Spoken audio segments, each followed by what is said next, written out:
Va ora in onda Zoom, il drive time in mezzo ai fatti, con Antonino Danna.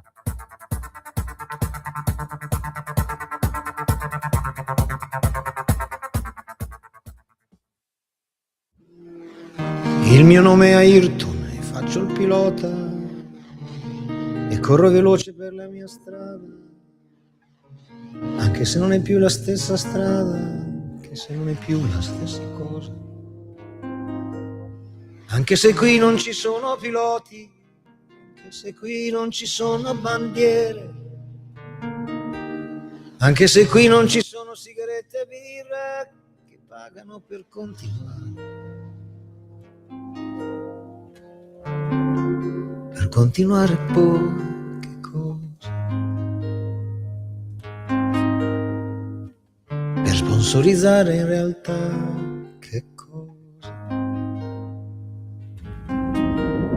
E come uomo io ci ho messo degli anni a capire che la colpa era anche mia, a capire che ero stato un poco anch'io.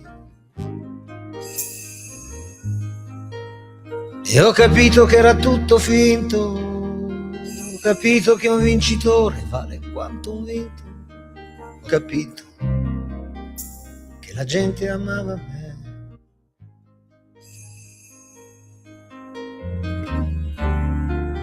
Potevo fare qualcosa,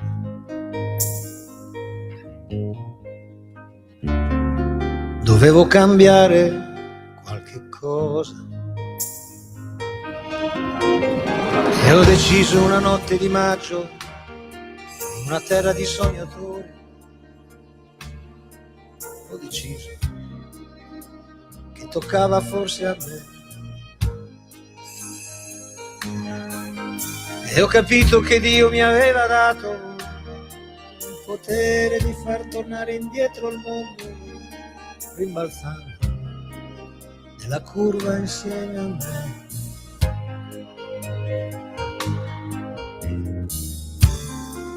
Mi ha detto chiudi gli occhi e riposa.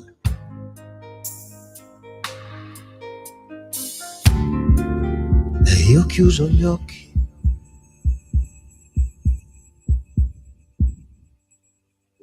Il mio nome è Ayrton e faccio il pilota e corro veloce per la mia strada, anche se non è più la stessa strada, anche se non è più la stessa cosa, anche se qui non ci sono i piloti. Buonasera Antonino, a te la linea. Buonasera a te, cara Natalia, e buona settimana. Il suo nome era Ayrton e faceva il pilota. E mentre io guardo il muro davanti a me e vi parlo davanti a sto microfono, su quel muro io rivedo me stesso, non ancora 14 anni, una domenica di maggio del 1994, quando io ho visto, come tanti milioni di tifosi, Ayrton tirato fuori da quella macchina dopo quella botta a più di 300 all'ora. E quel giorno io ricordo il senso di sbigottimento che prese un po' tutti, il silenzio che calò su quella giornata. Solo un'altra volta io ho sentito un silenzio uguale, quando morì Lady Diana nel 1997. Lui si chiamava Ayrton e faceva il pilota, l'altro si chiamava e si chiama ancora Alessandro Leone Zanardi da Bologna, non aveva ancora 60 anni e nella sua navigazione in quest'oceano che chiamiamo vita aveva saputo tenere la prua al mare. La prua al mare quando le onde ti vengono incontro, mai di lato perché ti ribaltano, mai di poppa perché t'affondano. Lui è riuscito a passare in mezzo a onde molto più alte di lui. Ha perso le gambe, lo sapete, a 300 all'ora in Formula 1, non si è dato per vinto, ha ripreso a correre con i comandi speciali, poi si è dato all'end bike, è finito sotto a un camion, è andato in coma, è tornato dal coma, ha sfidato la vita, l'ha beffata ancora una volta e tutte le volte in cui un'onda l'ha pigliato di prua, lui è riemerso da quella montagna d'acqua col suo sorriso un po' bonario e un po' beffardo. Vedete, io ve lo dico sempre, tutte le volte in cui si parla con qualche campione, ma è proprio così. I piloti sono degli esseri superiori. è gente che sa, come tutti noi sappiamo, ma molti di noi fanno finta di non saperlo, sa una verità fondamentale, l'ha scritta Luciano De Crescenzo in un suo libro. Fuori dallo spazio e dal tempo c'è un orologio che segna un determinato giorno e una determinata ora, e quell'ultimo secondo t'appartiene, perché su ognuno di questi orologi a pendole c'è il nome di uno di noi. E ognuno di noi ha un suo orologio con quell'appuntamento e con quella data. I piloti sono esseri eccezionali perché ingaggiano una battaglia furibonda col tempo semplicemente per cercare di rubare un secondo in più a quell'orologio, e qualche volta ci riescono. Si chiamava Alessandro Leone Zanardi, Alessandro come Magno, e Leone lo è stato davvero, ha fatto onore ai nomi che gli avevano dato perché ha avuto un coraggio da leone, e come tale resta un esempio come uomo e come sportivo. E allora, vedete, se questa è una navigazione, lui ieri ha raggiunto il suo ultimo porto, è sbarcato. E visto che è sbarcato, e visto che era uno di noi, era un alfista anche lui, aveva corso con la 155 V6, come alfista era stato Senna, che aveva avuto l'Alfa Sud nei primi anni '80 in Inghilterra, quando aveva cominciato a diventare il grande campione di Formula 1 che poi si è rivelato. Beh, allora per tutti e due valgono le parole che sono scritte sulla tomba di un altro grande alfista, il Nivola, il mantovano volante, il più grande e il più eterno di tutti. Correrai più veloce per le vie del cielo. E adesso, qui Parlamento con il senatore Massimo Garavaglia. Vai pure, Natalia. Qui Parlamento. Sì, grazie signora Presidente. Ma ho seguito con estrema attenzione gli interventi di colleghe e colleghi senatori, senatrici. Segnalo un piccolo, grande, anzi un grave errore, praticamente in tutti gli interventi che ci hanno preceduto. Si accusa il governo del fatto che cala il PIL, ci si dimentica che oltre alla guerra in Ucraina c'è anche la guerra in Iran. Quindi non considerare nell'analisi questi due shock enormi esterni semplicemente annulla la validità delle analisi fatte. Ma sorvoliamo su questo dettaglio. Del resto, il nucleo degli interventi principali è tutto un bel facciamo come. Facciamo come la Francia, facciamo come la Germania, facciamo come la Spagna. Vabbè, allora andiamo a vedere cosa e come fanno Francia, Germania, Spagna. La Francia, al di là delle problematiche politiche, questa è una questione loro interna che ci interessa relativamente. Cosa sta facendo in politica economica la Francia? Il deficit, sappiamo, è altissimo, sopra il 5%, vedremo come andrà a finire quest'anno agli anni venturi. La spesa, dovevano mantenere una spesa, un controllo della spesa per rispettare le regole europee dello 0,7, è all'1,2, al doppio sostanzialmente. Ma ciò che è particolarmente preoccupante, i 2/3 della maggiore spesa francese è coperta con entrate una tantum. Insomma, è un bilancio semplicemente scritto sul ghiaccio, come diciamo a Milano. La Francia però, dobbiamo ammettere, ha un vantaggio enorme. Il 67% dell'energia in Francia viene dal nucleare. La Francia mantiene con l'energia nucleare l'economia di tutta Europa, esportando energia nucleare prodotta con il nucleare in tutta Europa. Questo bisogna essere onesti a ammetterlo. La Germania, la locomotiva dell'economia europea, si è fermata. Stop. Sostanzialmente per la stupida politica green, in particolare dell'auto. La sola Volkswagen ha già perso e perderà nei prossimi anni, nei prossimi 4 anni, 50.000 dipendenti. Col calo del PIL, col calo dell'occupazione, calano le entrate e sale il debito. Gli interessi volano sopra gli 80 miliardi. Insomma, la Germania ci sta velocemente raggiungendo. Non è una bella cosa. Il debito tedesco da qui al 2030 salirà di altri 800 miliardi. Non è una bella cosa. Cosa fa la Germania per tappare il buco? Mette tasse. Noi togliamo sugar tax e plastic tax, la Germania mette sugar tax e plastic tax. Del resto questa è la normale ricetta della sinistra. C'è un problema, metto una tassa.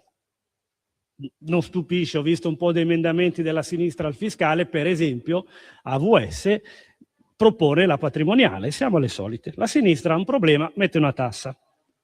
Ma veniamo alla mitica Spagna, che è stata citata più e più volte.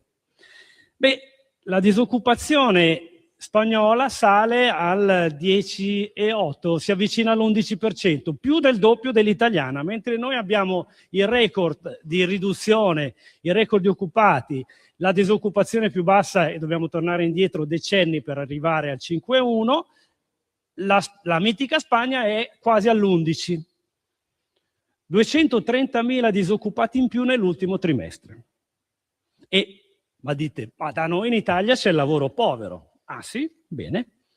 In Italia la popolazione a rischio povertà nel 24 era il 23%, poco più della Germania, il 21%, decisamente meno della Spagna che è al 26%.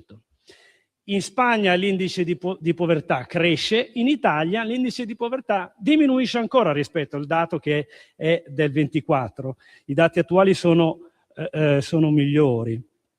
Fra i 4 maggiori paesi europei, l'Italia è il paese che ha ridotto maggiormente l'indice di povertà.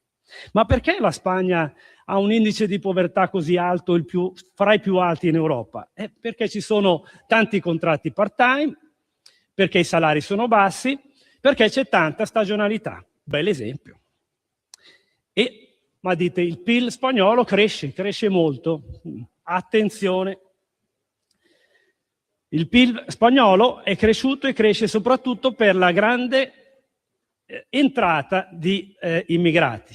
Aumenta la popolazione, aumentano i consumi, l'impatto sui consumi della nuova popolazione è immediato, però attenzione, è popolazione immigrata, vale nel breve termine, a medio-lungo esplode la spesa sociale.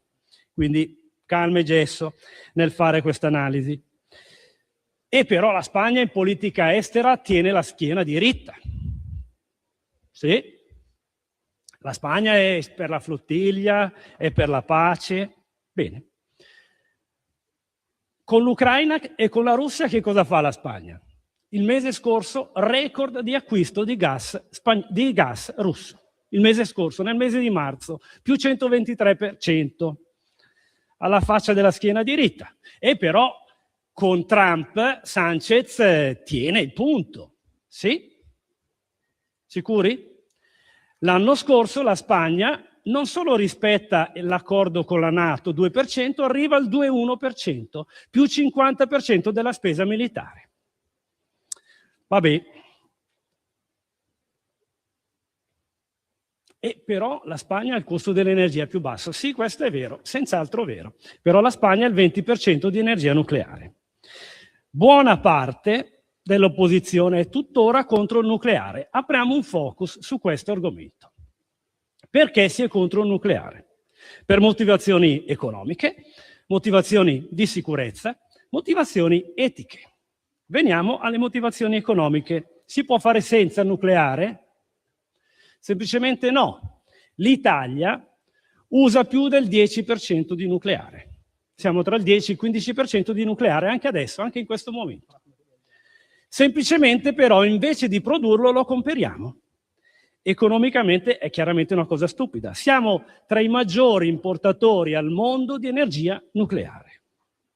Quindi la motivazione economica semplicemente è demenziale, non esiste. Beh, motivazioni di sicurezza. Ma se guardiamo la cartina, siamo letteralmente circondati da centrali nucleari. Tutto attorno alle Alpi ci sono centrali nucleari. Quindi l'argomento della sicurezza non è da aula del Senato, semmai è da lettino psichiatrico. Resta il tema etico. C'è chi per principio è contro il nucleare. Per amor di Dio, l'etica è un argomento rispettabile. Allora uno che è contrario per questioni etiche prende il treno Milano-Roma, scende a Reggio Emilia e poi va a piedi, se sei contrario eticamente. Oppure sei così contrario al nucleare che alle 9 di sera tiri giù il contatore e stai senza corrente. Ok, rispettabile. Hai la macchina elettrica, fai 9 chilometri, poi scendi, uno spingi. 9 chilometri, scendi, uno spingi.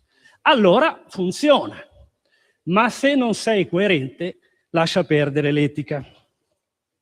Ma passiamo da questo superficiale facciamo come a qualche proposta, perché il sentiero è stretto, è già stato detto, meno male che abbiamo tenuto i conti in ordine, figuriamoci se in questa situazione avevamo la finanza allegra, c'era già la Troica, cosa che con un governo come quello che qualcuno prospetta è una matematica certezza. Però lasciamo perdere e concludo su alcune proposte serie, perché noi abbiamo un serio problema di produttività. Ebbene, famiglie e imprese sono infinitamente più efficienti dello Stato, sia nei consumi sia negli investimenti. Quindi la ricetta è semplice: ridurre l'intermediazione dello Stato. Se hai dei soldi, come finanza pubblica, togli le tasse. Ci pensano meglio famiglie e imprese. Concludo, signora Presidente. Politica industriale.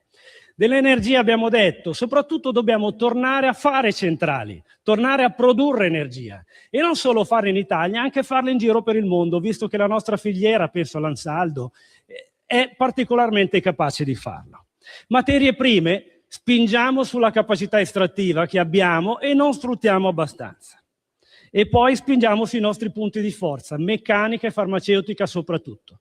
Ecco, invece di fare chiacchiere, lasciamo che le nostre imprese facciano PIL. Sono sicuramente più brave dello Stato. Grazie.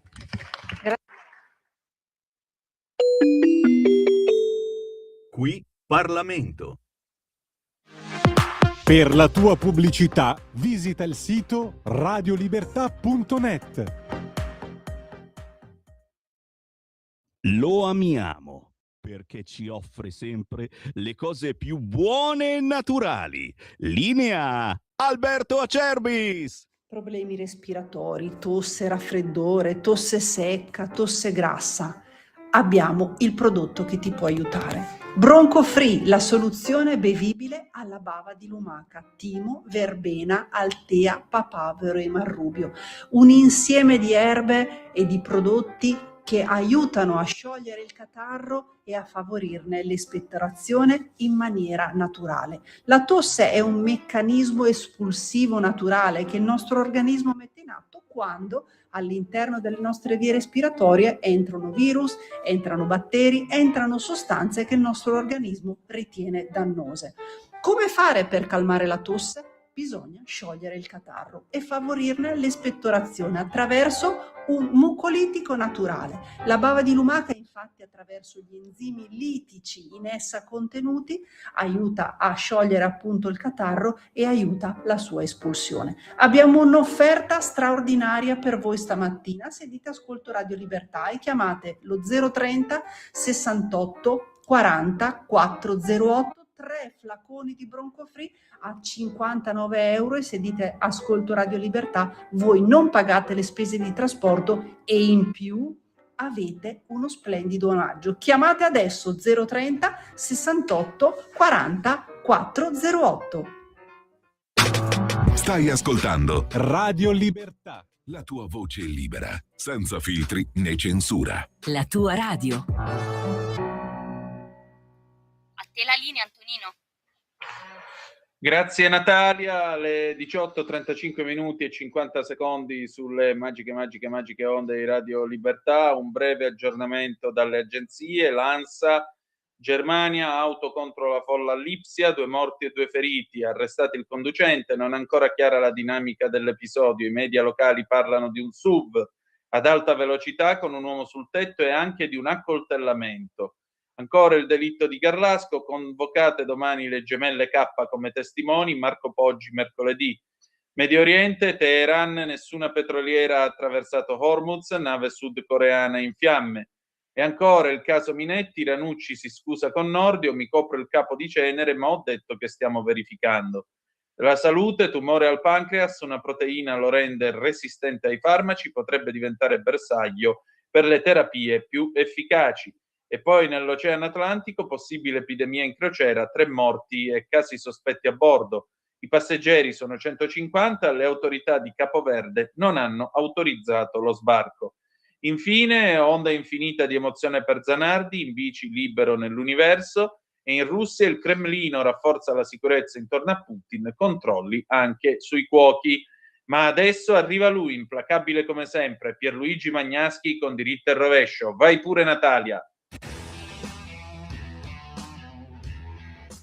La guerra fra gli USA e l'Iran non si gioca solo con le armi, anzi essa si decide soprattutto sul controllo dello stretto di Hormuz, che per il momento è nelle mani degli americani che lo hanno bloccato. Da questo stretto passa circa 1/5 del consumo mondiale di petrolio. E quindi l'interruzione di questo immane flusso di grezzo colpisce sicuramente 2 grandi utilizzatori che non sono coinvolti direttamente nella guerra, come la Cina da una parte e l'Europa dall'altra. Ma chi analizza le conseguenze di questo blocco non tiene conto che dalla sua attuazione viene colpito direttamente anche l'Iran, che dal petrolio che riesce ad esportare trae le risorse per stare economicamente in piedi. I 2 paesi in conflitto quindi hanno interesse, per quanto sia molto difficile, a trovare una soluzione, perché per entrambi la situazione è diventata sempre più insostenibile.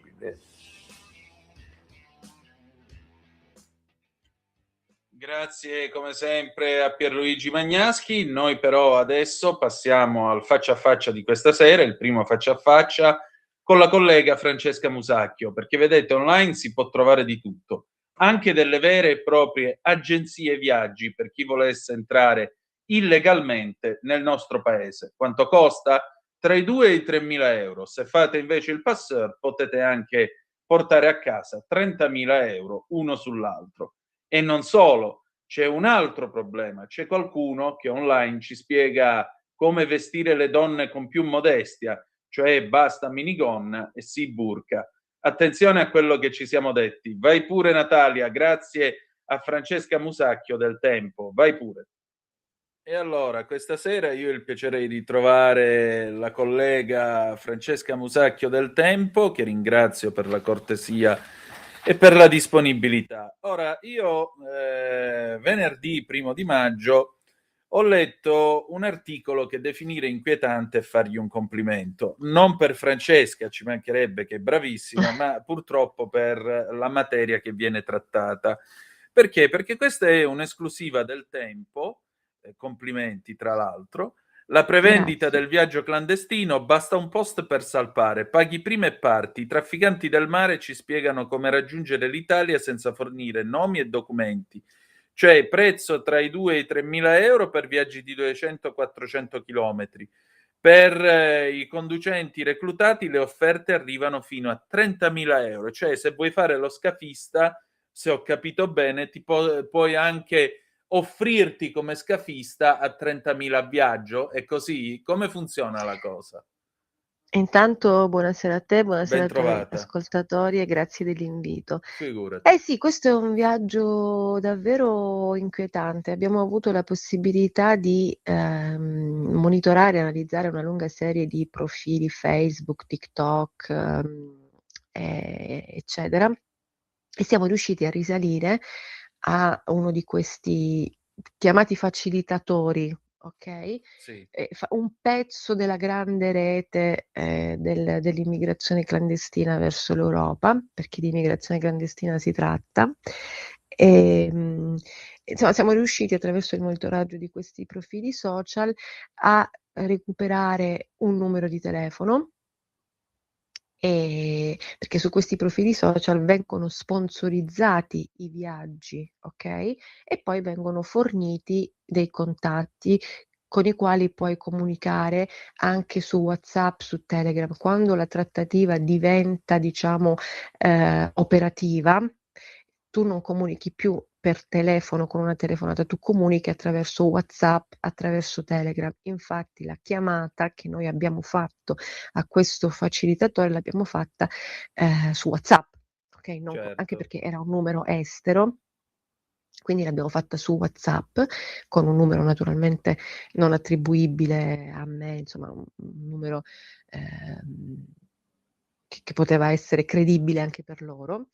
E abbiamo iniziato a parlare con questo facilitatore che è proprio il primo anello, diciamo, uno dei primi anelli, quello che recluta i viaggiatori, mettiamola così, e ti spiega in modo, noi abbiamo beccato questo tipo che parlava un inglese molto elementare, ogni tanto buttava dentro qualche parola d'arabo, sedicente, pakistano, ma poi su questo bisogna vedere, insomma, la nazionalità sicuramente non era italiano. Certo. Esatto, ma tra i numeri forniti c'era anche una scheda italiana, ok? C'era un numero italiano fra i vari contatti che tu potevi, diciamo, utilizzare. E abbiamo iniziato a parlare dicendo, insomma, ci trovavamo in Pakistan, credo sì, in Pakistan, che dovevamo raggiungere l'Europa, insomma. Ci siamo sentiti dire che sì, va bene, da questo momento in poi tu però non parlare più con nessuno al telefono, ti contatto io, ti dico io quando partire, i soldi mi devi dare questa cifra all'inizio, poi il resto quando arrivi, perché in realtà la cifra, diciamo, complessiva di questo viaggio, in realtà è fatto di cioè è fatta di tante cifre per ogni tappa, ok? Quindi che ne so, da Quetta in Pakistan fino alla Turchia paghi una cifra, lì in Turchia c'è qualcun altro che ti porta per un altro tratto e a lui paghi un'altra cifra, e poi dalla Turchia alla Grecia, poi, ogni tratta ha una persona a cui vieni consegnato e a lui devi pagare per questa tratta, ok? Sì. Fino a quando poi non arrivi sulle coste italiane. Oppure se viaggi, questa era una rotta che prevedeva poi l'arrivo sulle coste italiane, oppure lo stesso se la rotta è quella balcanica, no? Quindi ogni tratto ha qualcuno a cui ti affidi e ti fa percorrere quel tratto. A lui paghi quel tratto e poi dopo e così via dicendo fino alla fine, e all'ultimo trafficante, all'ultimo facilitatore paghi l'ultima tratta sostanzialmente.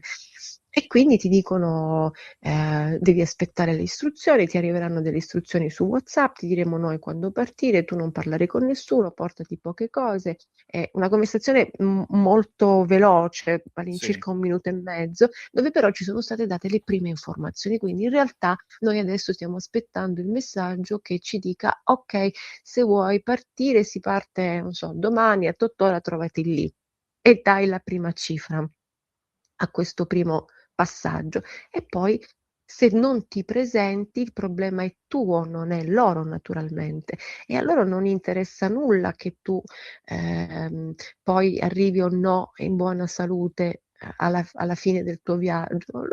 Ognuno si occupa della sua tratta di competenza, quindi amen, nessuno ti garantisce niente. È chiaro che sui social, sui profili Facebook sponsorizzano questo viaggio come se fosse un viaggio 5 stelle, no? Barche, mezzi, poi effettivamente non è detto che il clandestino trova poi questi mezzi, che poi per arrivare in Italia, che partono dalla Tunisia, dalla Libia, dal Marocco, arrivi su un barcone mezzo scassato, insomma. Quindi non è che, però comunque sponsorizzano questi viaggi megagalattici e poi ti forniscono anche i documenti. Sono in grado di fornire documenti falsi italiani, cioè, ma da quello che si vede delle immagini da Facebook è una buona falsificazione, insomma, con delle generalità che ti consentono forse di riuscire a attraversare un confine con più facilità, no? Certo. Poi è chiaro, magari viene fuori, cioè può essere che ti controllano, può essere che non ti controllano, può essere che in quel controllo il documento viene riconosciuto come falso, però comunque ti danno anche questo, ok? Quindi ti vendono un pacchetto completo.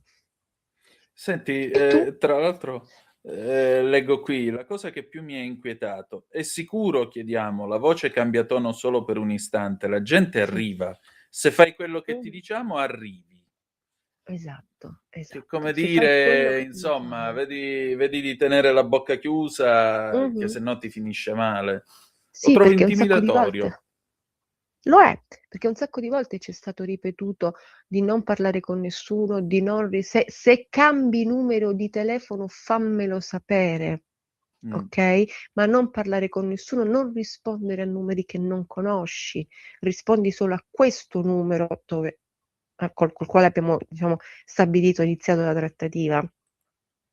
Poche parole, molto, come dire, un comando sostanzialmente, più che parole dei comandi che tu devi eseguire e dopodiché inizia la traversata o quello che e queste qua non ti garanti sì arrivi, poi diciamo che sulle modalità di arrivo, non ti dicono nulla, cioè non è che ti firmano un'assicurazione, hai un foglio, arrivi, certo che arrivi, intanto loro si prendono i soldi, poi se tu arrivi o non arrivi non è un loro problema e non è di loro interesse. Ognuno Certo. guadagna quel pezzo della tratta e su credimi, sui social, su Facebook, su TikTok soprattutto, ehm, ce ne sono una valanga, difficilmente intercettabili se non hai, un punto di partenza, una chiave, qualcosa, perché ovviamente, a parte la maggior parte sono, in arabo, quindi, o comunque, in lingue, diciamo dei posti dai quali i migranti in Pakistan, il pakistano, l'afghano, eccetera, eccetera. Quindi per noi non sono di facilissimo, rinvenimento sui social. Puoi, provare con delle parole chiave, ma è un lavoro complesso, no, però Sì. basta trovarne uno, poi da lì riesci a ricostruire una serie di account, perché spesso, come è capitato nella tratta, che diciamo dove Istanbul è un posto nel quale sono presenti molti facilitatori, lì per esempio lo stesso contatto abbiamo scoperto essere gestore di più profili, compare in più profili, anche Telegram, quindi, riesci ci vuole un po' di fatica, un po' di lavoro, un po' di però più o meno si riesce a ricostruire, a trovare delle chiavi, per entrare, per accedere, insomma ci vuole tempo, però si può fare e quindi ti rendi conto che c'è un mondo parallelo completamente a noi sconosciuto, o quantomeno a noi gente comune. Poi Certo. probabilmente, credo che le forze dell'ordine, l'intelligence, immagino che avranno contezza di questo, però la gente comune non ha contezza di questo perché si ferma al gattino postato, a queste cose qui, per carità di Dio. Anche, i profili che ho trovato su TikTok di, donne che sponsorizzano abiti modesti, anche lì attraverso un lavoro di ricerca continuo, perché, non è proprio intuitivo, insomma, se tu è come tutti gli algoritmi di tutti i social, se tu guardi una determinata categoria di post o di video, ti ripropone sempre quelli, quindi devi naturalmente essere in grado di lavorarci e in qualche modo poi l'algoritmo ti propone anche altri. Insomma, il lavoro è un po' lungo, ma si può fare e scopri questo mondo incredibile che non Eh si ferma. Immagino. Senti Francesca, come non è, però la piattaforma è sempre la Libia, si parte sempre da lì. Sì, anche la Libia, il Marocco, la Tunisia, insomma più o meno anche la Libia è una delle più battute perché quella poi è una zona dove, ecco, per questioni diciamo di, instabilità politica, è chiaro che è molto più facile per queste persone, per questi trafficanti, questi facilitatori, avere uno spazio di manovra più ampio, no? Sì. Però poi in realtà la cosa si muove anche su altri canali, cioè ripeto, nel pezzo di oggi io ho focalizzato su Istanbul perché mi sono accorta che parecchi, diciamo, gestori di questi account dichiarano di essere a Istanbul, di vivere a Istanbul. Okay, e di movimentare da lì, cioè loro da lì ti dicono: "Io sono a Istanbul, sono in Turchia, quindi qui si arriva da qui, una volta che sei qui ci sono io in qualche modo, o comunque qualcuno che io ti indico". Quindi lì c'è una base operativa, come c'è in Libia, come c'è in Tunisia, cioè ci sono delle basi, ci sono delle persone che non s per esempio in Grecia e in Turchia non sono, greci o turchi, sono persone che dicono di essere siriani e di vivere lì, per esempio, o di altre nazionalità, che stanno lì, che magari sono degli immigrati, magari anche in regola, non lo sappiamo, che fanno questo tipo di attività. Quindi è una rete estremamente complessa da disarticolare, da individuare, perché ovviamente è un business nel quale tutte queste tutti questi mediatori, facilitatori guadagnano il loro, diciamo, la loro parte e quindi, non è che decapitando il vertice questa cosa non credo esista neanche un vertice per intenderci. Cioè, c'è un passaparola di come dire, di persone che fanno questo, ma non credo che ci sia un vero e proprio vertice, no, Certo. entri nel giro, entri nel business e allora capita anche a te di guadagnare su quel tipo di tratta. Quindi difficile da disarticolare per questo, a livello proprio mondiale, non solo a livello locale. Beccarli tutti è complicato. Mhmm, quindi è un business incredibile. Francesca, tu accennavi agli abiti modesti. Ora Mh. io faccio un esempio, no, se su una spiaggia, in pieno luglio, tu assistessi a una scena di un uomo che ferma una ragazza in bikini o, peggio ancora, si fa per dire, in topless, e le dicesse che è immorale e che lei dovrebbe vestire abiti modesti, tu che cosa faresti? Allora, intanto io come donna mi sentirei profondamente mortificata, perché da donna occidentale che ha non io personalmente, ma anch'io del mio piccolo, per altri motivi, le donne hanno combattuto per avere il diritto al voto, la parità di genere, eccetera. Oggi ancora si combatte per avere parità di stipendio, eccetera, eccetera. Mi sentirei profondamente mortificata. Mi sentirei anzi violentata da questo punto di vista, no, perché? Perché significa, veramente mortificare la memoria di tutte quelle donne che sono morte per la libertà. Certo. E allora io mi sentirei mortificata, sarei arrabbiata paradossalmente non con quel singolo uomo, ma con il sistema che ha concesso a quel singolo uomo di entrare qui e dire delle cose di questo genere ad una donna qualunque, perché non è accettabile, non è accettabile. E allora mi domando, questo è il prezzo dell'integrazione, se di integrazione possiamo parlare, perché è un termine che non mi pare sia come dire, adatto a questa cosa, no, e io mi sentirei dopodiché ognuno va in giro vestito come vuole, sia chiaro, ma proprio per questo concetto io non devo sentirmi giudicata nel mio modo di vestire o essere dichiarata infedele, blasfema, no, il mio modo di vestire è questo. Se ti piace bene, se non ti piace va bene lo stesso, okay? E Certo. quindi sarebbe veramente mortificante per la memoria delle donne che sono state bruciate a rogo come le streghe, per la memoria di donne che sono morte per una qualunque forma di libertà che abbiamo acquisito, di cui noi oggi, la mia generazione come quella più giovane, gode per averle, ne gode insomma, no? Certo. E quindi sarebbe veramente mortificante, sarebbe doloroso, sarebbe triste, sarebbe uno schiaffo terribile a tutte queste donne e anche agli uomini che insieme, molti uomini che insieme a molte donne hanno combattuto per questo, no?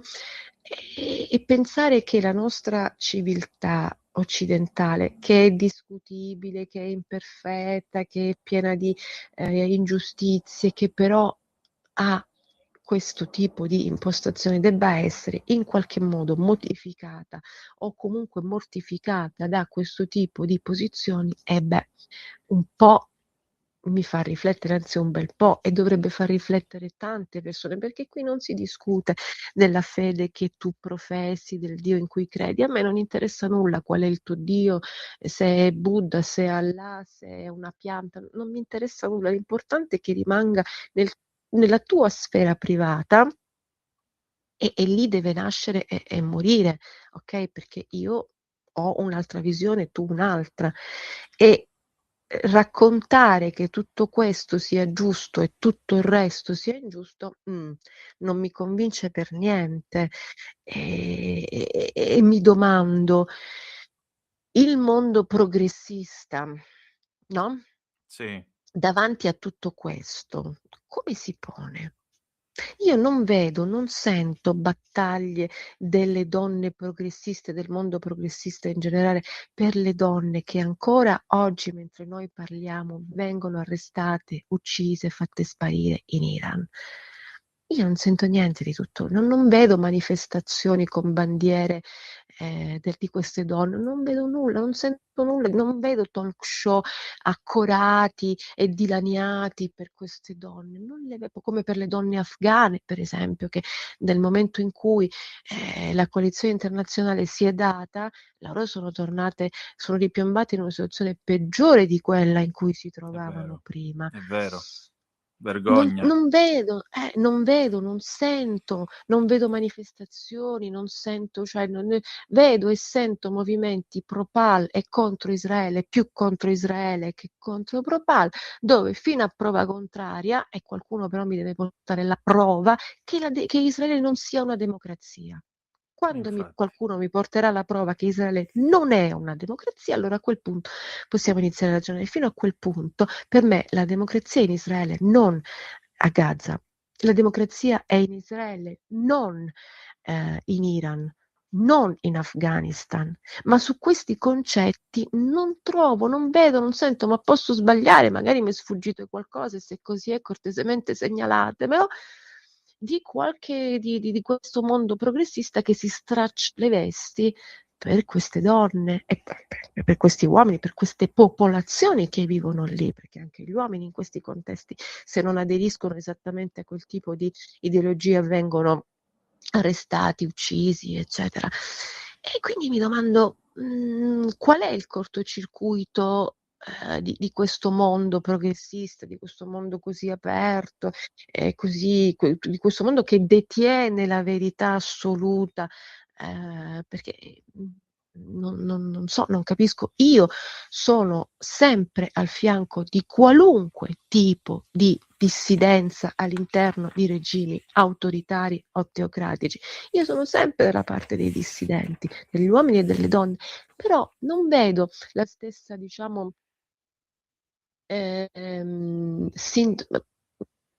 solidarietà nei Sì, confronti di solidarietà.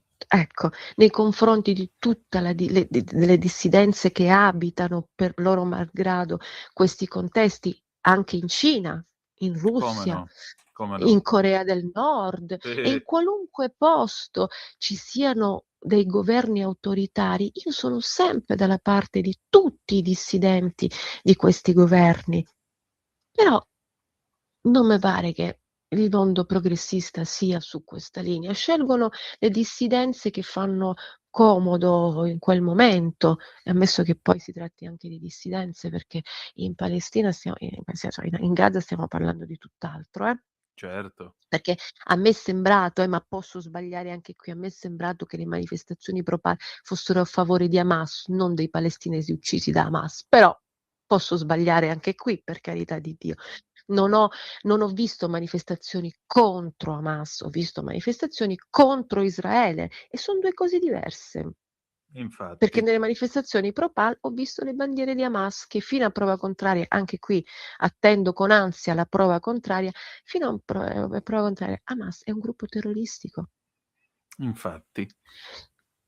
Per Poi non quando mi parlare, porteranno la Costituzione di Hamas, poi ne parliamo eventualmente. sì, magari l'articolo 4, dove c'è scritto che la ragione sociale di Hamas, lo scopo ultimo è la distruzione totale dello Stato di Israele, la cancellazione degli ebrei dalla faccia della terra. Però magari noi ci sbagliamo. Che è profondamente democratica come nozione, cioè proprio Indubbiamente democratica. sì.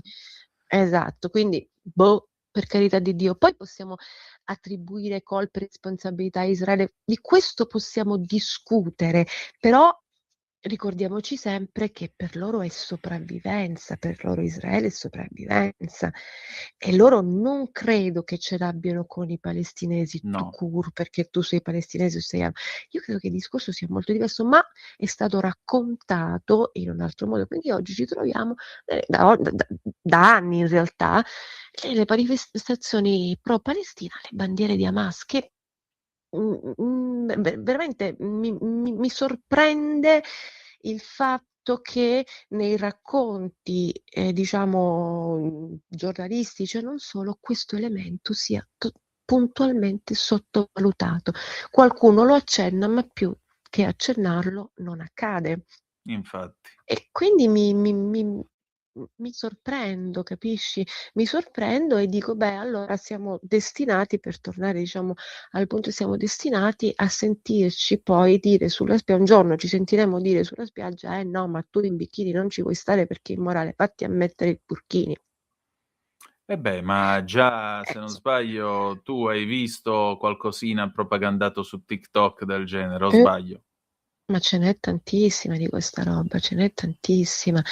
Se il concetto rimane, ripeto, relativo solo ed esclusivamente a un proprio gusto personale nel vestire, quello è assolutamente indiscutibile. Ma se poi diventa moralizzato e moralizzatore, no, e non ci sto più.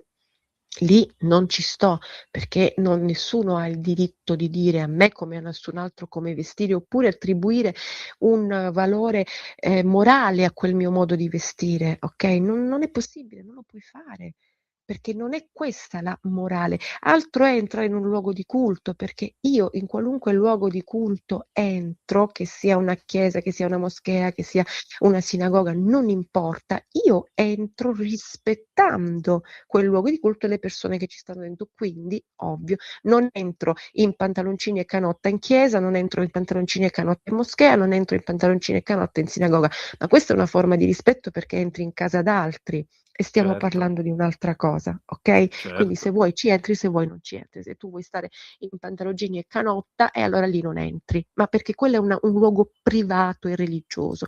Per strada no. A meno che ti risulta che hanno ristabilito la buon costume, a me no, però se te lo sai, non so, magari mi Neanche sono la persa un polizia pezzo. morale come a Teheran. No, è incredibile, pensa. Io pensavo l'avessero ricostituita così. Capisci? C'è un fatto importante da questo punto di vista e non considerarlo mi sembra fuorviante, manipolatorio, propagandistico, pericoloso, molto pericoloso. Tra poco ci sentiremo dire che alcuni libri non vanno più pubblicati, anche se Come no? sulla mia pelle ho anche vissuto questo, perché l'unico libro cioè non l'unico, ma insomma il primo libro che ho fatto è stato bandito, censurato. E quindi Davvero scandaloso. Francesca, senti, mh. per chiudere, Sì. qual è la ricetta per rispondere a questa ondata ormai organizzata di immigrazione clandestina secondo te? E poi come si risponde alla sfida culturale, in fondo, anche di chi va a dire alle ragazze vestitevi in modo molto più modesto. Allora, l'immigrazione purtroppo non ho una ricetta, perché lavorandoci sopra mi sono resa conto della complessità di questo, quindi è molto difficile. Certo, bisognerebbe avere dei paesi, dei governi che si impegnano seriamente a bloccare le partenze in tutti i modi possibili e immaginabili, no? Certo. Perché è lì che devi lavorare. Dopodiché rispondere culturalmente sarebbe bello se tutta la, diciamo, intellighenzia di sinistra, soprattutto, capisse che accettare a prioristicamente un certo tipo di, come dire, di modo di vivere, di pensare, non ti arricchisce per niente, ma demolisce quello che le democrazie occidentali, per quanto, ripeto, imperfette, con profili di ingiustizia, eccetera, eccetera, però ti garantiscono sicuramente in più rispetto a luoghi come l'Iran, l'Afghanistan, eccetera, eccetera. Però se questi continuano a raccontare che l'immigrato ti porta un valore aggiunto, può pure essere solo se accetta di vivere secondo le nostre regole. Allora certo, perché no? Ma se impone il suo modo di vivere non ti porta nessun valore aggiunto. E io credo di non avere altro da aggiungere. Grazie Francesca. Grazie a voi, buona serata, a presto.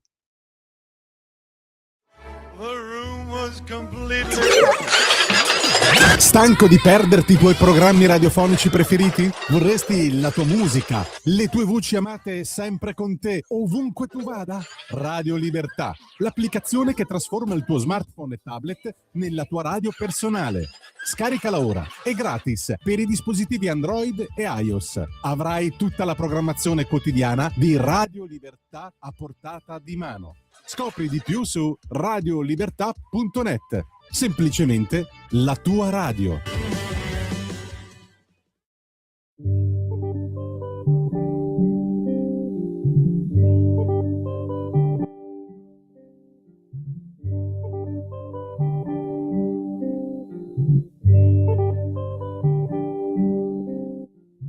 Todo pasa y todo queda, pero lo nuestro es pasar, pasar haciendo caminos, caminos sobre la mar. Nunca perseguí la gloria, ni dejar en la memoria de los hombres mi canción. Yo amo los mundos sutiles. A te la linea, Antonino. Grazie cara Natalia, alle 19, 9 minuti e 40 secondi sulle magiche onde di Radio Libertà. Antonino Danna al microfono con voi per questa puntata 1186 di Zoom, il drive time in mezzo ai fatti. E allora noi adesso andiamo a chiudere la nostra trasmissione. Avete ascoltato Cantares di Juan Manuel Serrat, il che significa che tra poco avremo la nostra Carla De Bernardi.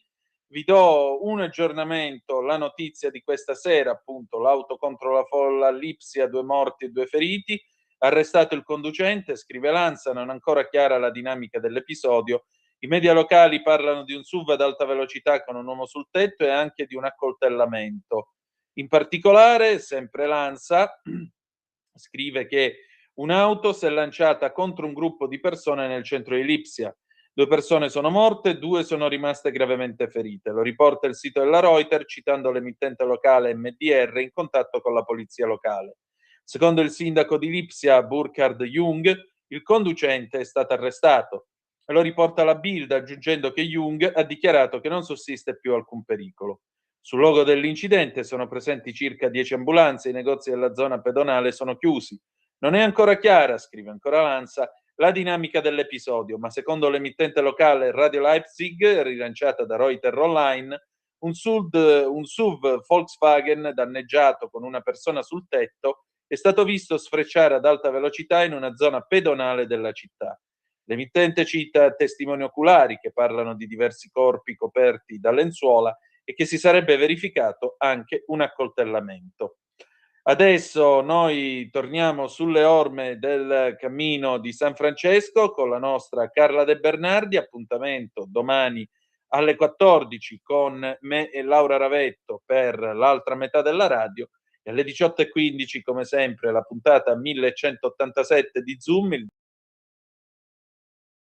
particolare Scuola di Magia con il senatore Claudio Borghi Aquilini. Grazie per essere stati con noi e ricordate che the best is yet to come, il meglio deve ancora venire. Vi ha parlato Antonino Danna. Buonasera. E allora, anche questo lunedì è tornata a trovarci la nostra Carla De Bernardi con Contare i Passi. Vi ricordo che siamo sul cammino di San Francesco e questa seconda parte è dedicata a chiudere la storia di San Francesco d'Assisi. Cara Carla, di nuovo bentornata. E allora, dove siamo a questo punto? Allora, eravamo arrivati, se non ricordo male, stiamo procedendo per la vita di Francesco. Sì. Eravamo arrivati a quando si era rifugiata presso di lui Chiara. Sì. E a Chiara era stato poi donato, allora lui aveva consentito a Chiara di, come dire, fondare un ordine che sarebbero poi le Clarisse, con le stesse caratteristiche dell'ordine francescano, che ancora non era proprio un ordine, no? Oppure lo era, ma da poco. Insomma, i tre principi, povertà, castità e obbedienza, Chiara avrebbe dovuto applicarli anche lei a se stessa, alle sue due amiche, che poi era l'amica Pacifica e la sorella Agnese. Fonderanno quest'ordine perché gli viene donato la chiesa di San Damiano, e come dicevamo all'epoca si regalavano chiese, si regalavano palazzi, si regalavano montagne, perché Francesco riceve in dono un luogo che per lui sarà importantissimo, che è il santuario di Laverna, che è una delle tappe del cammino di Assisi. Allora, se parti da Dovadola come ho fatto io, è la seconda, terza, quarta tappa, adesso non mi ricordo, poi lo vedremo, e poi prosegui per Assisi. Se invece fai il cammino di Assisi, quello che si chiama Di cui passò Francesco, che è stato codificato e creato proprio facendo anche le frecce gialle di persona da Angela Seracchioli, che è la mamma del cammino di Assisi per definizione, parti da Laverna e poi arrivi ad Assisi e poi prosegui per Greccio, Poggio Bustone, e se vuoi arrivi fino a Roma. Invece il cammino di Dovadola si ferma ad Assisi, ed è quello che ho fatto io. Oppure uno può proseguire anche sul cammino di cui passò Francesco dopo Assisi. Nessuno ti obbliga a fermarti ad Assisi. Io però ho fatto così.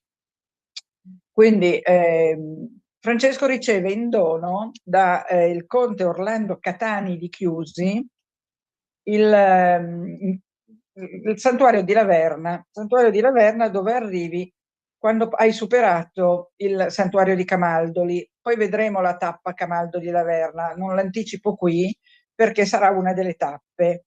Siamo nel 1213, c'è una grande festa alla Rocca di San Leo, e il conte Catani, Osvaldo Catani, sente Francesco che canta con i suoi fraticelli, chiamiamoli così, con i menestrelli, perché per Francesco il canto era tutto un suo modo di essere legato a vivere nell'allegria, nella perfetta letizia.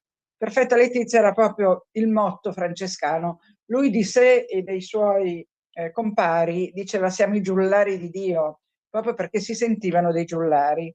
E allora il conte Catani lo sente cantare e si invaghisce di Francesco, gli parla, lo conosce e gli regala il Monte della Verna.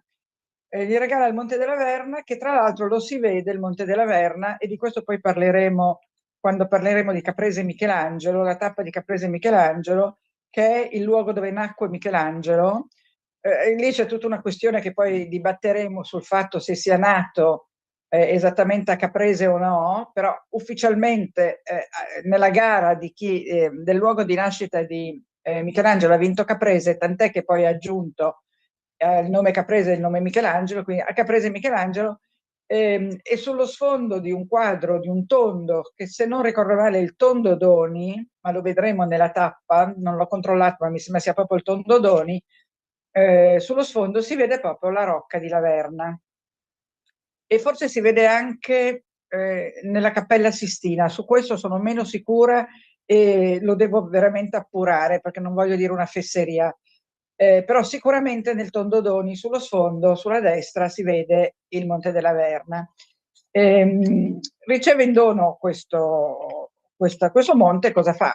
Prende e va a visitare il luogo con i suoi fraticelli ad Orso di Mulo, perché all'epoca si viaggiava così, no? Non c'era i fuoristrada, eccetera. E quindi ad Orso di Mulo vanno su al Monte della Verna, dove c'è praticamente un rudere, una capanna, quella che poi diventerà il santuario della Verna, ma al momento c'era poco. Aspetta, che però ti dico cosa c'era quando lui va su, perché non voglio anche qui dire stupidaggini, lì non sono andata a vederlo. Allora, Camaldoli, Laverna, aspetta che ho sempre qua il mio libro. Se qualche ascoltatore vuole comprare il libro si trova, ma bisogna ordinarlo perché non è più in libreria. Ecco, mostralo pure che così lo mostriamo ai nostri ascoltatori. Ecco, tutte le strade portano ad Assisi, Carla De Bernardi per i tipi di Mursia, mi raccomando. Tra l'altro ci sono tante fotografie dentro, quindi è un bellissimo libro. No, volevo andare a vedere, aspetta, ecco il Monte della Verna, ok. Allora, siamo nel 1213. Francesco d'Assisi e frate Leone, ecco chi c'era con lui, stavano attraversando il Montefeltro quando succede quello che vi ho detto prima. Francesco si mette a parlare del Vangelo e dell'amore durante questa festa, è lì che Osvaldo Catani, il conte, si invaghisce di Francesco.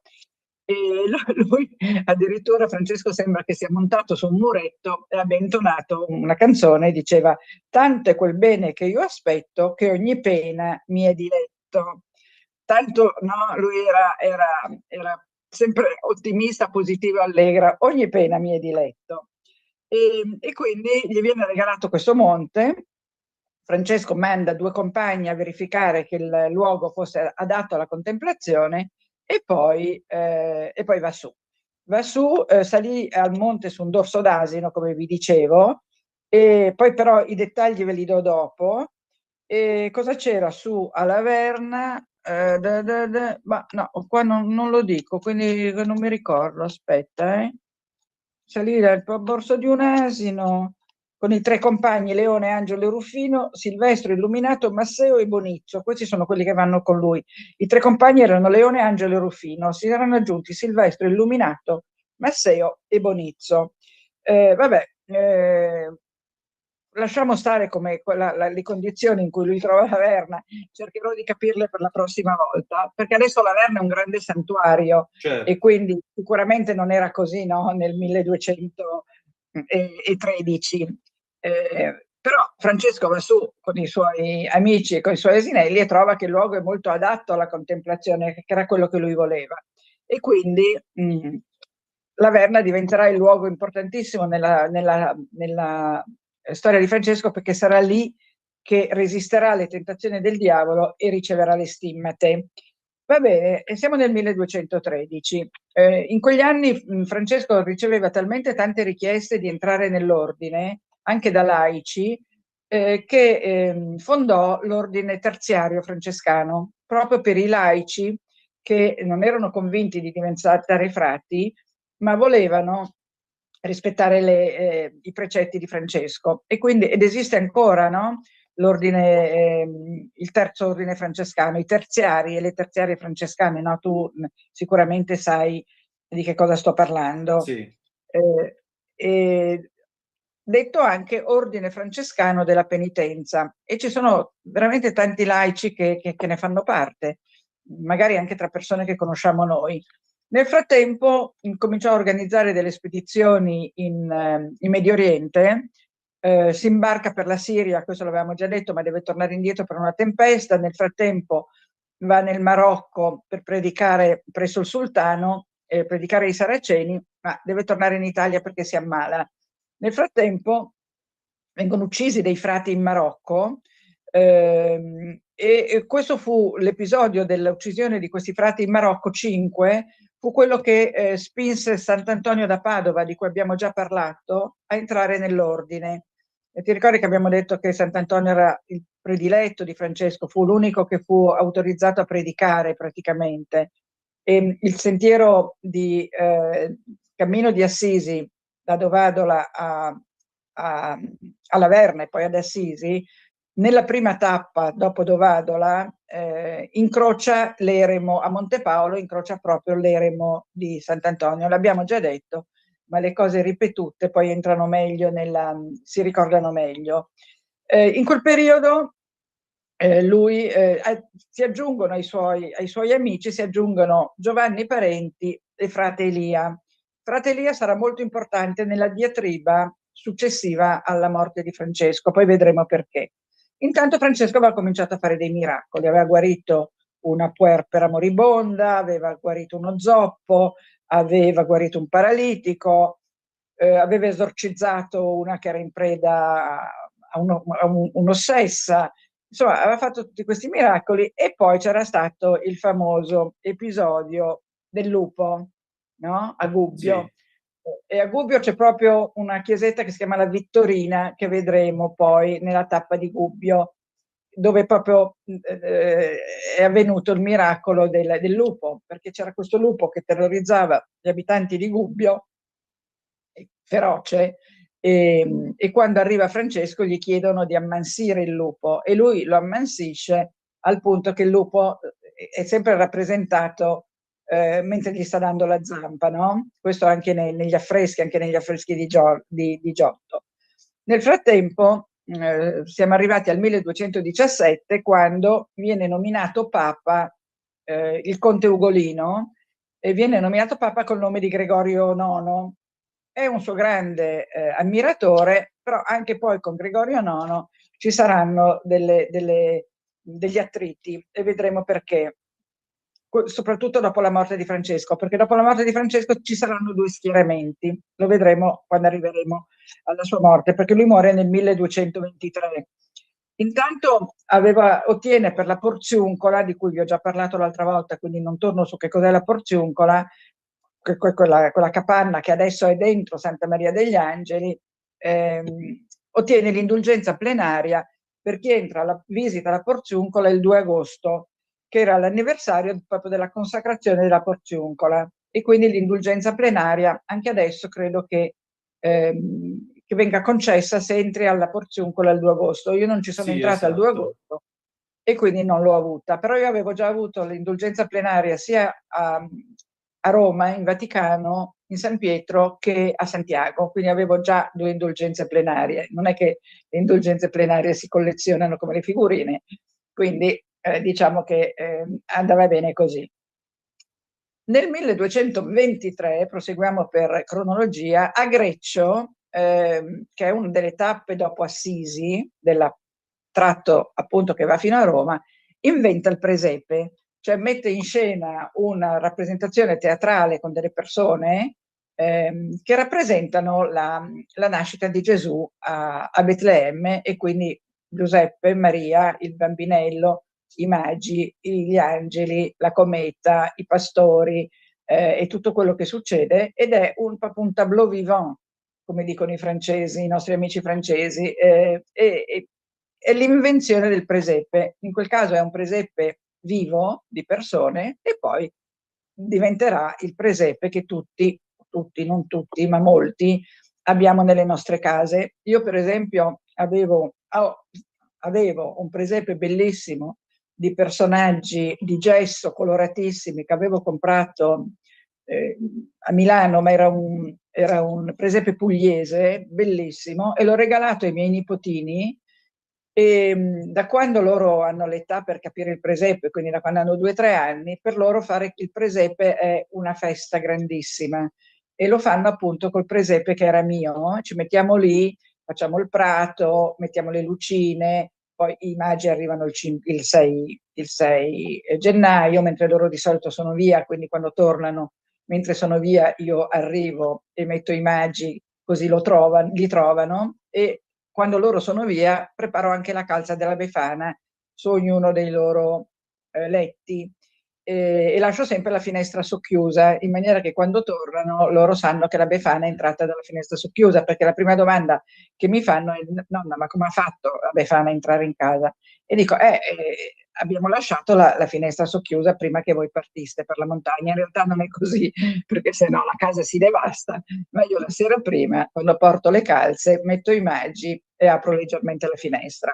E per i bambini questo presepe è meraviglioso, cioè gli piace da morire farlo, e secondo me fare il presepe, non so come dire, è una bellissima cosa, perché dà sacralità alla casa, per chi ci crede. Poi c'è chi non ci crede e non c'è bisogno, non è obbligatorio fare il presepe, questo è chiaro. C'è chi è di altre religioni, chi è ateo, chi è laico, per carità, rispetto per tutti. Io per esempio sono laica, però il presepe con i miei bambini mi piace tanto farlo. Detto questo, il presepe l'ha inventato Francesco. Infatti. A quel punto lì, dopo aver fatto il presepe, Francesco si crea come dire, comincia a pensare al suo ordine, alla sua posizione nella Chiesa, e era molto preoccupato di essere giudicato eretico, perché questa era una delle accuse che gli si facevano. Però lui riesce sempre a evitare l'accusa di eresia, proprio perché a un certo punto modifica la sua regola e la rende meno rigida, proprio per evitare che gli si dia questa come si chiama, questa definizione di eresia. Anche perché c'erano dei conflitti nell'ordine, c'erano due tendenze: i rigoristi, che erano quelli che si appellavano alla primissima formulazione di Francesco, e i moderati, che invece la volevano ammorbidire. E questa suddivisione la troveremo anche dopo la morte. I rigoristi volevano una regola assolutamente blindata, invece i moderati volevano appunto modificarla per renderla più simile alla religione cattolica, eccetera, eccetera, eccetera. Poi vedremo chi prevarrà. A questo punto lui riflette sulla sua regola e emana una regola nuova che si chiama regola bullata, che verrà approvata dal Papa. Il Papa a questo punto era Onorio III, se non erro. Nella regola bullata lui elimina grande parte di quello che era la regola iniziale, quindi quella che volevano i rigoristi, cioè elimina moltissime citazioni del Vangelo, elimina il riferimento alla povertà assoluta, alla cura dei lebbrosi, al lavoro manuale, praticamente rinuncia a gran parte di quello che aveva più a cuore, ma lo fa appunto perché per essere accettato dalla Chiesa, perché altrimenti sarebbe stato fuori dalla Chiesa. E questa è la sua più grande preoccupazione. Fosse stato dichiarato eretico, era finita. Diciamo anche un'altra cosa, che per gli storici Francesco è anche, oltre a tutto il resto, come si dice, l'iniziatore del Rinascimento. Sì. E del mondo moderno. C'è uno storico che si chiama Emil Gebhardt, che disse che andava accomunato come innovatore a Federico II. Federico II, sapete, puer eternus, eccetera, eccetera, come che si chiamava? Aveva un altro soprannome, Federico II, puer eternus, e bravo, come l'hai detto? Stupor mundi. Stupor mundi, bravissimo, stupor mundi. Tra l'altro nei miei libri di storia di Milano ne parlo, perché lo stupor mundi a un certo punto entra nella storia di Milano, anche se soltanto di striscio, perché sposa la figlia di Barbarossa, se non ricordo male. Barbarossa, prima di partire per l'Oriente, dove morirà, come si dice, benedice il matrimonio di sua figlia con Federico II. Anche questo lo controllerò, perché guarda, avendo scritto la storia di Milano, la storia dei quartieri, la storia del Monumentale, la storia di Francesco, la storia di Santiago, ogni tanto mi si incrociano le informazioni.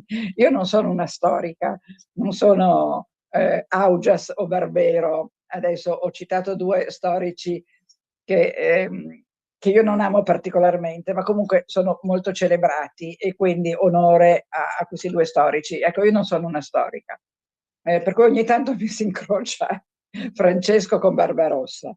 Detto questo, Francesco aveva un'altra caratteristica: lui non era per il monachesimo, lui era per andare in giro per il mondo, l'abbiamo visto, no? Lui predicava camminando, andava in Medio Oriente, è andato in Marocco, ha provato ad andare in Siria, camminava per tutta la Toscana. Se vai in Toscana, vicino ad Arezzo c'è l'ostello del mio amico, oh, porco cane, anche qui vedi il buco nella testa, porco cane. Vabbè,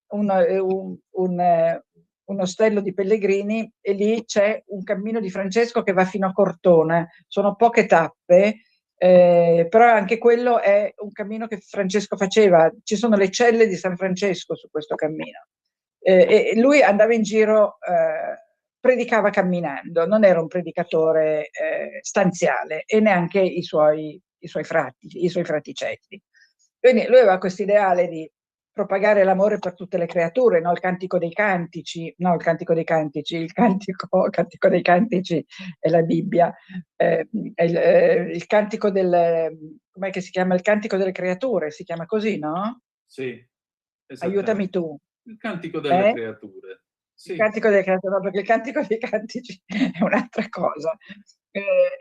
Lui amava... dei cantici è nella Bibbia. Sì, appunto, come ho detto prima, è nella Bibbia ed è una delle cose più belle della Bibbia.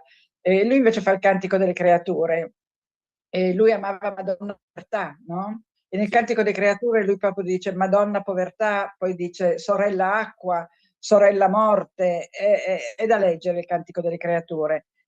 E quindi questo suo modo di vivere, come avevamo detto prima nella Perfetta Letizia, secondo lui il monaco è colui che piange, e invece lui voleva ridere, a lui piaceva ridere. D'altra parte anche a Nietzsche, e poi lo vedremo in fondo. E appunto loro erano i giullari di Dio. A Laverna nel 1224 riceve le stimmate.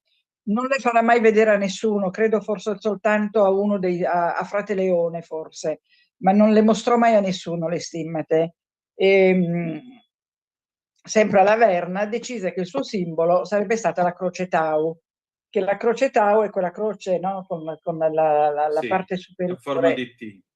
A forma di T, e nella credenziale del Cammino di Assisi di Dovadola c'è proprio la T della Croce Tauro, è stata trasformata in un fraticello che danza.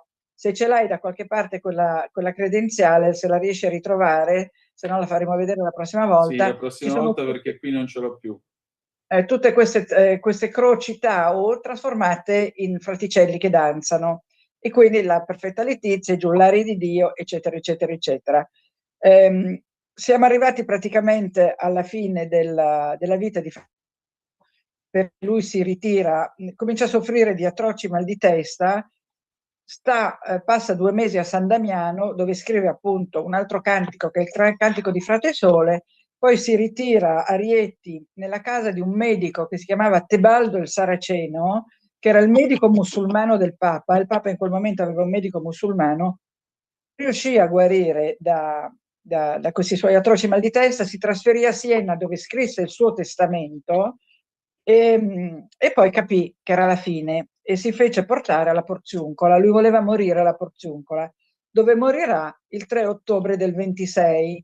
E il 4 ottobre è San Francesco, no? perché lui morì dopo il tramonto, è così la storia, aiutami tu che di queste cose sei esperto. Infatti, Quando moriva dopo il tramonto si dichiarava la morte il giorno successivo. nel computo delle ore canoniche, il calar delle tenebre è l'inizio di un nuovo giorno. Per esempio, San Esatto. Carlo muore il 3 Bravo. novembre, ma la festa è il 4 per questo motivo. Esattamente, infatti a me mi si festeggia il 4 novembre. Idem Francesco muore il 3 al tramonto e viene assistito sul letto di morte da Giacoma dei Sette Soli, che lui chiamava frate Giacomina, che era una nobildonna devotissima, credo terziaria francescana per l'appunto, Giacomina, dei Sette Soli, che tra l'altro riposa con lui. Se vai ad Assisi, la basilica, sotto c'è la cripta e c'è la tomba di Francesco. Intorno ci sono 4 dei suoi giullari, poi vi dirò quali, adesso non li voglio dire perché non voglio fare di nuovo la parte di quella che si dimentica le cose, ma quando arriveremo ad Assisi vi dirò tutti e 4, e c'è anche Giacomina dei Sette Soli, è l'unica donna sepolta nella cripta di Assisi. Tra l'altro qualche anno fa hanno messo una webcam sulla tomba di Francesco per fare pregare tutto il mondo in... insomma, non so quanto sia... vabbè, insomma, se uno sta a New Orleans e vuole pregare sulla tomba di Francesco, si collega con la webcam ed è collegato direttamente con la tomba di Francesco, che peraltro è un sepolcro semplicissimo in pietra. Lui chiede a Giacomina dei Sette Soli di portargli un drappo scuro per essere avvolto, dei ceri, e gli chiede anche di portargli i mostaccioli, perché Giacomo dei Sette Soli, Giacomina, frate Giacomina, gli faceva sempre i mostaccioli, che erano dei dolcetti a base di mosto. Se vai ad Assisi, in quasi tutti i negozi, sia di souvenir, ma di gastronomia o di cibo, ci sono in vendita i mostaccioli di San Francesco. È un dolce molto buono, sono dei dolcetti, e sono quelli che gli aveva fatto Giacomina dei Sette Soli. Erano a base di mosto, e farina e uvetta. Ad Assisi li trovi dappertutto, quindi li prendi e te li porti a casa perché è il tipico souvenir di Assisi. Muore alla Porziuncola, assistito appunto anche da Giacomina di Sette Soli, fa una breve, lo portano a San Giorgio dove viene seppellito e fa prima una piccola sosta a San Damiano, proprio da Chiara, che non era ovviamente ancora santa. Allora, nel 1228, quindi pochi anni dopo, il Papa, che era Gregorio IX, decide la sua canonizzazione in brevissimo tempo, proprio per tagliar corto sulle dispute che dopo la sua morte erano diventate violentissime, perché c'erano proprio 2 fazioni, i conventuali e gli spirituali. Sì. Ovviamente gli spirituali volevano che Francesco fosse... che si applicasse la regola francescana intera, quella della regola iniziale, poi ripresa dalla regola bullata, e gli altri invece volevano più aderenza alla Chiesa di Roma. Alla fine vinsero questi, perché frate Elia, che era uno dei suoi ragazzi, chiamiamoli così, nel 1230 lo fa traslare nella Basilica di Assisi, che frate Elia aveva fatto erigere per Francesco. E come dice Jacques Le Goff, che è un altro storico francese del Medioevo, che consiglio a tutti di leggere, perché le sue storie del Medioevo sono raccontate come potresti raccontarle a degli amici, quindi certo. Non sono sono veramente molto gradevoli per capire com'era la vita quotidiana nel Medioevo. Jacques Le Goff dice che la Basilica di Assisi, fatta erigere da frate Elia, fu fatta erigere nell'ostentazione. Oggi per noi la Basilica di Assisi è una meraviglia, e lo è sicuramente, ma dobbiamo ritornare a quel tempo quando Francesco voleva soltanto la Porziuncola, non voleva essere sepolto semplicemente, morto alla Porziuncola, sepolto semplicemente a San Giorgio.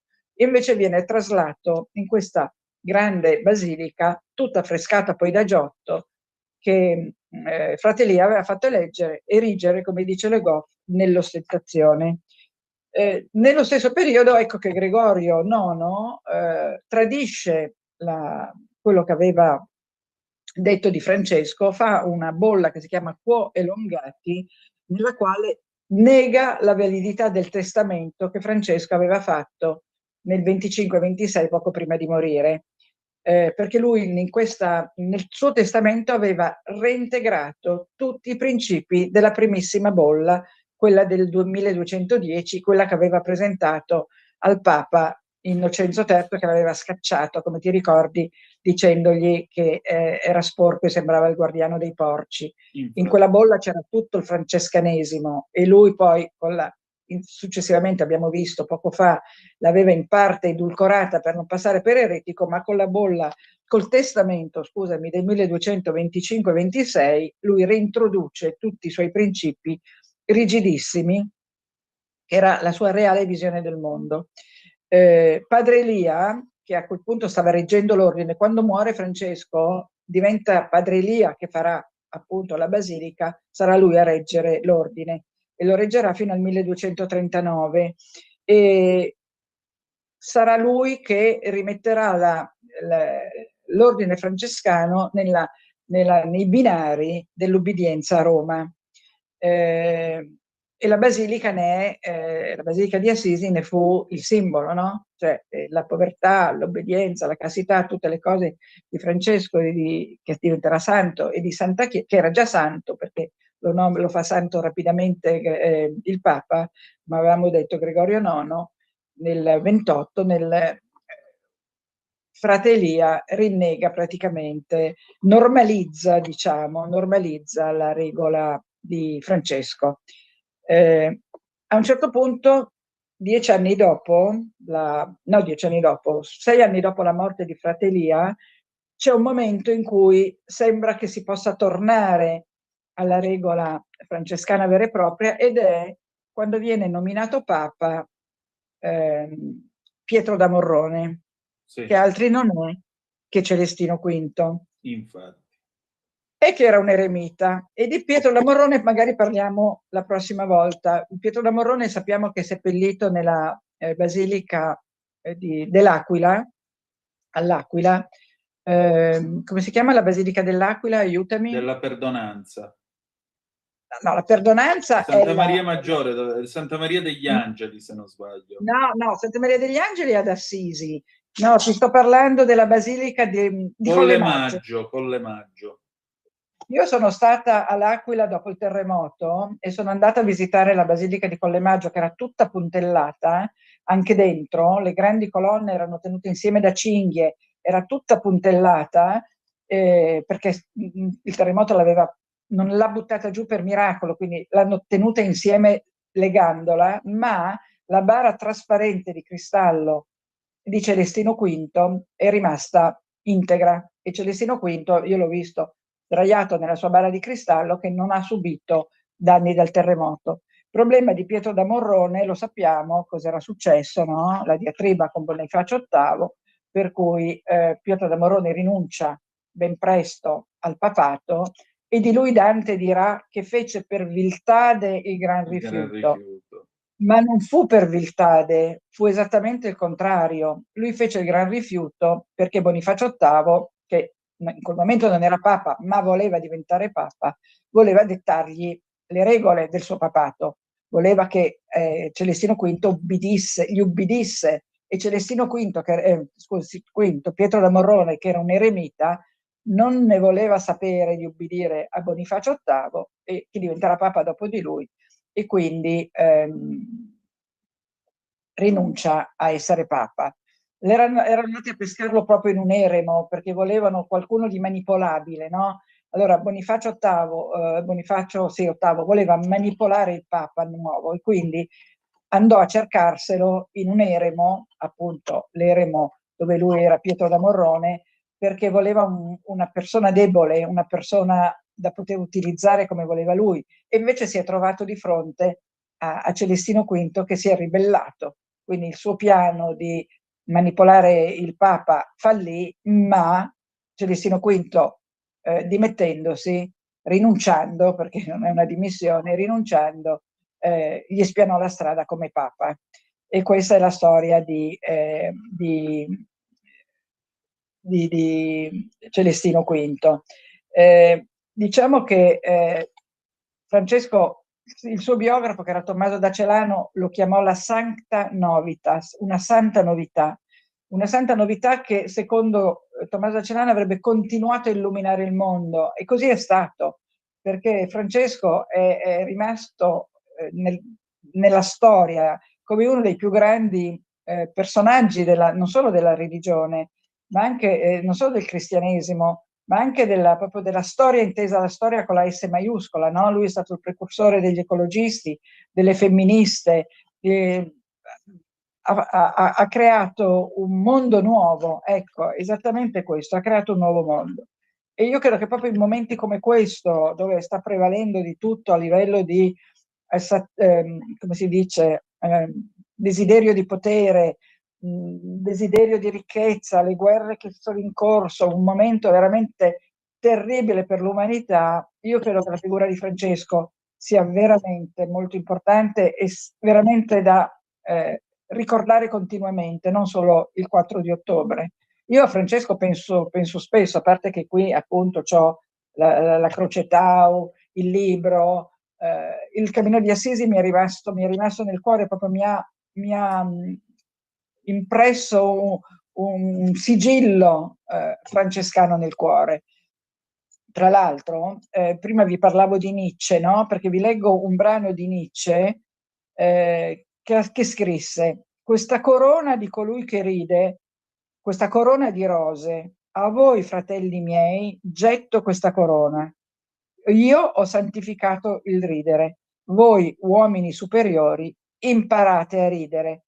Questo non è riferito a Francesco, e così parlò Zarathustra, però capisci, dice: io ho santificato il ridere, voi uomini superiori imparate a ridere. E credo che su questo forse possiamo salutarci. Decisamente, io ti ringrazio come sempre e al piacere di risentirci presto, allora, cara Carla, tra una settimana. Tra una settimana ti dico anche dove vi porto. Mi piacerebbe anche parlare un po', così poi rimandiamo l'arrivo ad Assisi, perché sennò poi dopo Assisi non sappiamo più cosa dirci.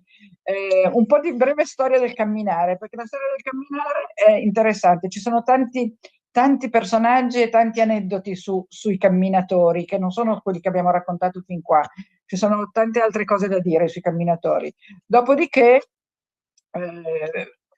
proseguiremo per Assisi e andremo a Corniolo, che è un posto dove io ho lasciato il cuore, anche Corniolo.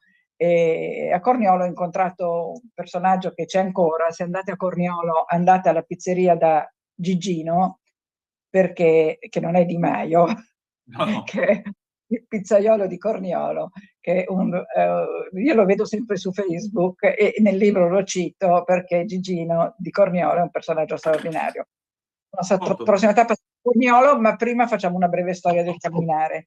Vi faccio vedere il mio libro. Eccolo qua, Tutte le strade portano ad Assisi di Carla De Bernardi.